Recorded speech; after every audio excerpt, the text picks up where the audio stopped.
ধর্মনিরপেক্ষতা মানে কোনদিন ধর্ম পালনের স্বাধীনতা নয়। ধর্মনিরপেক্ষতার মূল অর্থ হলো রাষ্ট্রের সঙ্গে ধর্মের কোনো সম্পর্ক থাকবে না। এটাই হলো ধর্মনিরপেক্ষতার সকল বিবেচনা গ্রহণযোগ্য যে ডেফিনিশন। সেকুলারিজমের অর্থই হলো রাষ্ট্রের সঙ্গে ধর্মের কোনো সম্পর্ক থাকতে পারবে না।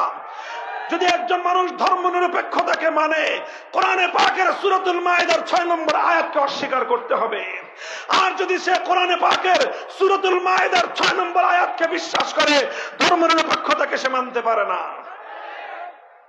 আল ইয়াওমা আকমালতু লাকুম দীনাকুম ওয়া আতমামতু আলাইকুম নি'মাতি ওয়া রাদিতু লাকুমুল ইসলাম দীনা। ইসলাম হলো পূর্ণাঙ্গ জীবন ব্যবস্থা, এটা আল্লাহ বলে দিয়েছেন।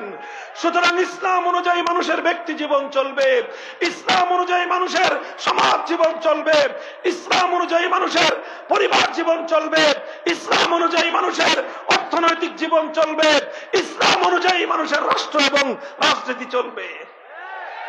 যদি কেউ বলে যে ইসলামের মধ্যে রাষ্ট্র এবং রাজনীতি নাই, তাহলে সে ইসলামকে অস্বীকার করলো, ইসলামের একটা অংশকে অস্বীকার করলো।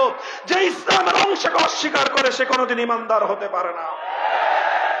মুহতারাম হাজিরিন, আমরা আলেমরা এতদিন ধরে চিৎকার করে আসতেছি যে এই ধর্মনিরপেক্ষ মতবাদের মাধ্যমে ভারত বাংলাদেশের উপর আগ্রাসন চালায়।